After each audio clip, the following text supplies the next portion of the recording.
तो स्वागत है आपका फिर से केमिस्ट्री के लेक्चर में।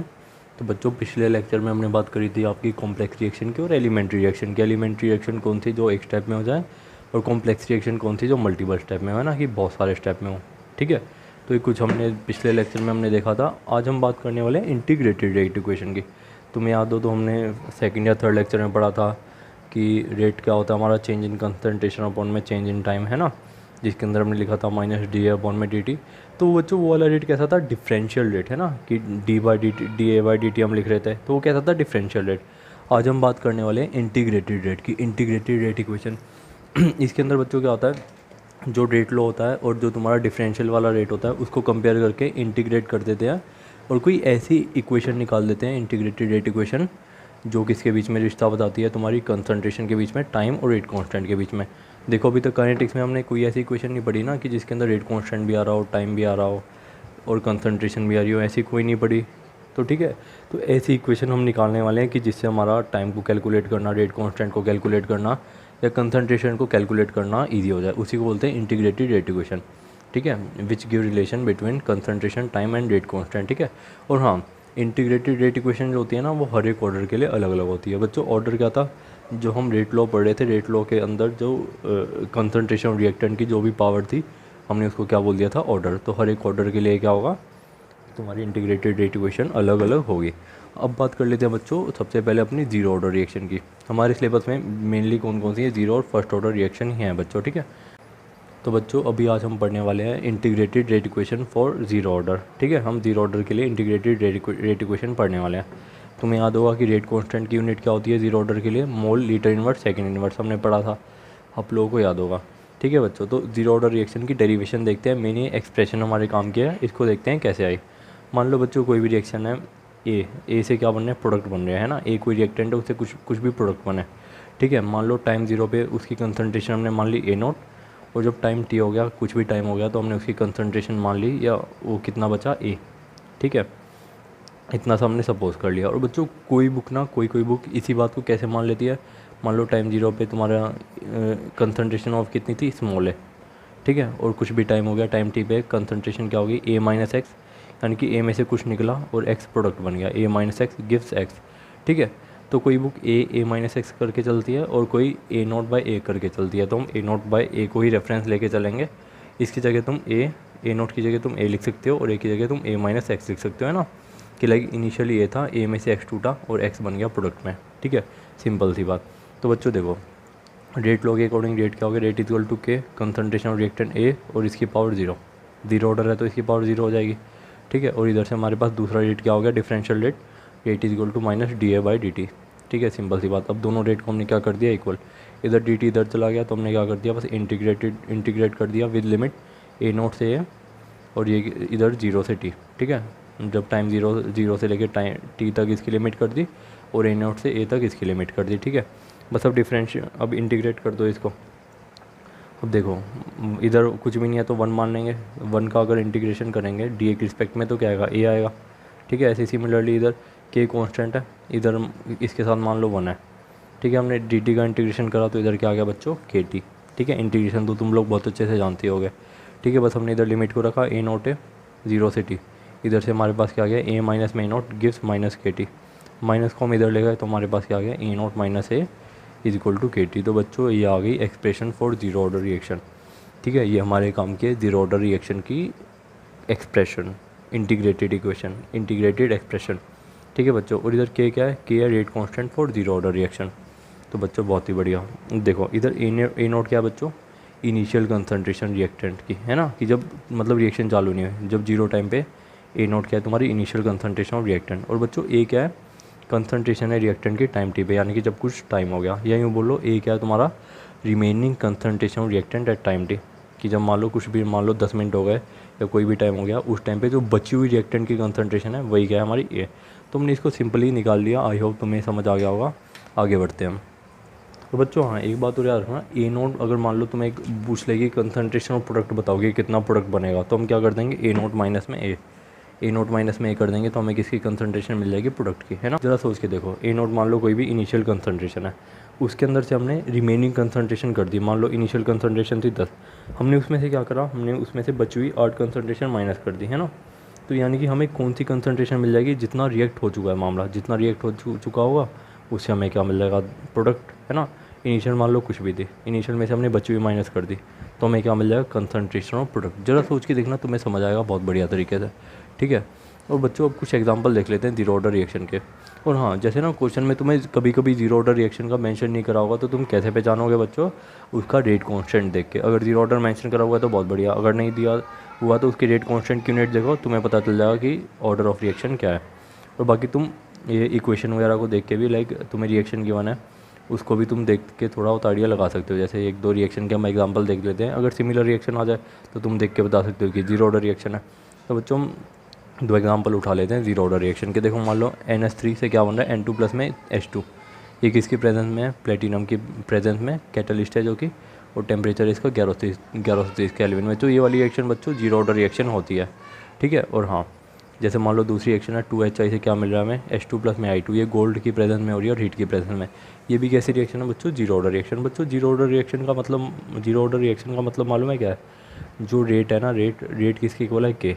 यानी कि रेट ऑफ रिएक्शन बिल्कुल भी कंसनट्रेशन ऑफ रिएक्टेंट पे डिपेंड नहीं करेगी। क्यों, क्योंकि ए की पावर क्या होगी, ज़ीरो, तो रेट किसके इक्वल आ गया, के। तो रेट ऑफ रिएक्शन क्या रहेगा, कांस्टेंट रहेगा, वो रिएक्टेंट के कंसनट्रेशन पे डिपेंड नहीं करेगा, ठीक है। अब बात कर लेते हैं बच्चों half life of zero order reaction. Half life बच्चों क्या होती है, जब हमारा रिएक्टेंट जो भी मान लो इनिशियल रिएक्टेंट है वो आधा रिएक्ट कर जाए, है ना। जैसे मान लो पहले 100 था, 100 में से 50 रिएक्ट कर दिया, तो उसे हम क्या बोल देंगे, हाफ लाइफ। ऐसे टाइम को हम क्या बोल देंगे, हाफ लाइफ, है ना। कि जब ऐसा टाइम जिस पे रिएक्टेंट आधा रिएक्ट कर जाए, 50% रिएक्ट कर जाए, उसी को क्या बोलते हैं, हाफ लाइफ। तो इसको हमने डिफाइन कर दिया, देखो half life of a reaction is the time at which half of the reactant has been reacted. Half life ऐसा टाइम है रिएक्शन का जिसके अंदर आधा रिएक्टेंट रिएक्ट कर चुका हो, ठीक है। और हाँ, हाफ लाइफ के टाइम पे बच्चों टी किसके इक्वल हो जाएगा, टी हाफ के। हाफ किसको रिप्रेजेंट करता है कि 50% हमारा रिएक्टेंट रिएक्ट कर चुका है।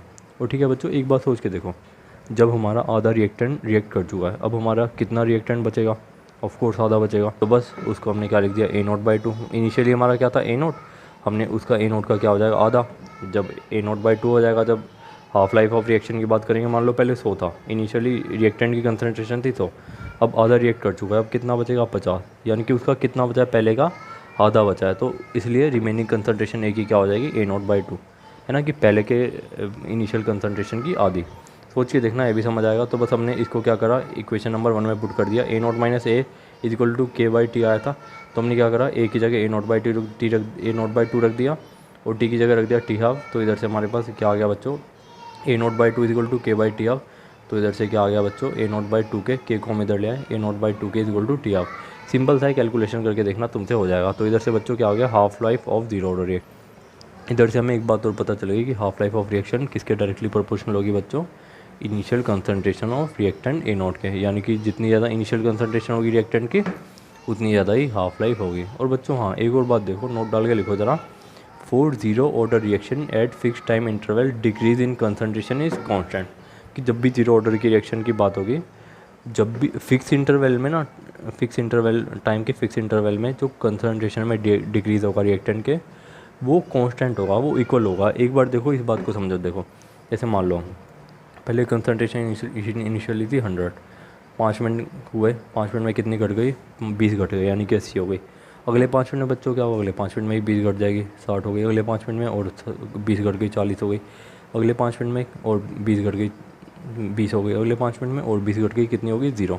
तो बच्चों जीरो ऑर्डर रिएक्शन के लिए ना, जब टाइम इंटरवल फिक्स होगा तो कंसनट्रेशन में डिक्रीज़ कांस्टेंट होगा, कि लाइक हर 5 मिनट में 20 डिक्रीज़ हो रही है, कुछ इस तरह से। ये भी हल्की सी बात तुम याद रखना, जीरो ऑर्डर रिएक्शन के लिए वैलिड होती है, ठीक है बच्चों। तो आगे बढ़ते हैं अब ना बच्चों, कुछ सिंपल से ग्राफ देख लेते हैं जीरो ऑर्डर रिएक्शन के लिए। देखो कुछ इस तरह से, अभी हमने पढ़ा A0 - A equal to KT, ये हमने पढ़ा जीरो ऑर्डर रिएक्शन के लिए। इधर से हमने क्या करा, ए को हम इधर ले आए, तो इधर से हमारे पास क्या आ गया, A0 -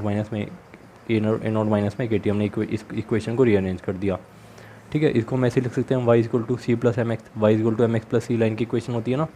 बस इसके हिसाब से क्या करा, हमने ग्राफ बना दिया। ज़रा देखो किस तरह से, पहले हमने बना दिया plot between A and T, concentration of A and T। ए क्या बच्चों, रिमेनिंग कंसनट्रेशन ऑफ रिएक्टेंट, या बोलो concentration of reactant at time T, ठीक है। तो A और T के बीच में हमने ग्राफ बना दिया, A है y पे, T है x पे। तो देखो A/T, बच्चों देखो स्लोप क्या था इधर, एम से ये के किसके इक्वल हो गया, एम के, एम क्या है स्लोप, तो इधर बच्चों नेगेटिव क्या है यानी कि स्लोप नेगेटिव है, नेगेटिव स्लोप ऐसे आता है, ठीक है। और ए नोट क्या है, इंटरसेप्ट, तो बस इधर से हमने इंटरसेप्ट क्या हो गया हमारा बच्चों, ये वाला एरिया क्या हो गया इंटरसेप्ट, तो ये क्या हो गया ए नोट, और स्लोप क्या हो गया बच्चों माइनस के, जब हमने इसको कंपेयर करा, ठीक है। बस सिंपल सी बात, ये लाइन की इक्वेशन होती है, तुम्हें मैथ में अच्छे से आती होगी। बस इंटरसेप्ट ए नोट हो गया, स्लोप क्या हो गया माइनस के, इस तरह से हमने बना दिया प्लॉट। अब बच्चों रेट वर्सेस कंसंट्रेशन, देखो बच्चों रेट और कंसंट्रेशन के बीच में ग्राफ कैसा आएगा, रेट इज इक्वल टू के ए की पावर जीरो, ए की पावर जीरो यानी कि 1, रेट किसके इक्वल हो गया के, जो कि कांस्टेंट है। तो बच्चों रेट कांस्टेंट रहेगा चाहे कंसंट्रेशन कितनी बढ़ाते रहो, हम कंसंट्रेशन बढ़ाते जा रहे हैं बट रेट कांस्टेंट है, रेट चेंज नहीं हो रहा, ठीक है। दूसरा ग्राफ हो गया। अब तीसरा half life versus A note, T half और ए नोट के बीच में ग्राफ। तो बच्चों देखो ए नोट क्या है, इनिशियल कंसंट्रेशन, हमने टी हाफ की इक्वेशन देखी, T half is equal to A naught by two क्या होता है ना। तो इसको भी हमने किससे कंपेयर कर लिया, Y is equal to M X plus C, ठीक है। टी हाफ किधर आ गया, वाई की जगह, एक्स की जगह क्या आ गया ए नोट, और स्लोप इधर से बच्चों क्या आ गया 1/2 के, ठीक है। और इंटरसेप्ट तो इसका कोई नहीं है 0, तो इसलिए इसका कोई इंटरसेप्ट नहीं हुआ, ठीक है। और इधर से स्लोप क्या आ गया 2 के, पॉजिटिव है तो इसलिए ये लाइन ऐसे गई, ऐसे ना जाके ऐसे गई, ठीक है। क्योंकि स्लोप पॉजिटिव है तो स्लोप ऊपर की तरफ जा रहा है। कुछ इस तरह से हमने इधर भी लाइन की इक्वेशन लगाई, और बच्चों ये सिंपल सा ग्राफ आ गया कि जैसे ऐसे T half is directly proportional to A naught, की जैसे ऐसे ए नोट बढ़ेगा टी हाफ भी बढ़ेगा, स्लोप क्या आ गया 1/2 के, ठीक है बच्चों। सिंपल सी बात है। जल्दी से अब क्वेश्चन देख लेते हैं जीरो ऑर्डर रिएक्शन पे। तो देखो जल्दी से, देखो rate constant for zero order reaction is 0.0030 mole litre inverse second inverse, how long it will take for the initial concentration of A to fall from 0.1 to 0.075। बच्चों देखो रेट कांस्टेंट गिवन है, हमसे टाइम पूछा है, initial कंसंट ए note दिया और final concentration दिया है 0.075 की, यानी कि फाइनल कंसंट्रेशन मतलब रिमेनिंग कंसंट्रेशन, रिएक्टेंट की कितनी कंसंट्रेशन बच रही है। तो ए नोट आ गया 0.10 और ए क्या आ गया 0.075, हमें निकालना है टी, के भी हमें गिवन है, तो जल्दी से फॉर्मूला पुट करते हैं, निकाल देते हैं। तो देखो by using integrated rate equation for zero order reaction, जो हमने इक्वेशन निकाली थी उसको यूज़ करके हम क्या करते हैं, वैल्यू को पुट कर देते हैं। टी हमें निकालना है, के इधर आ गया तो ए नोट की वैल्यू पुट करी माइनस में 0.075, ठीक है। और के की वैल्यू पुट करी, इधर से हमारे पास कुछ टाइम कितना आ गया 8.33 सेकेंड, ठीक है। तो बच्चों टाइम कितना आ गया सेकेंड में। तो बच्चों सेकेंड में क्यों आया, क्योंकि बच्चों हमें रेट कांस्टेंट भी सेकंड में ही गिवन था, ठीक है। तो अगर रेट कांस्टेंट मिनट में गिवन होता तो इधर टाइम मिनट में आता था, इधर हमें सेकंड में गिवन है तो इधर से टाइम कितना आ गया सेकंड। बस हमने वैल्यू हमें गिवन है, हमने पुट करा, चीज़ें आ गई। अगर आपको किसी भी तरह का कोई डाउट होता है तो आप लोग पूछ लेना, ठीक है बच्चों। Thank you so much, see you in next lecture.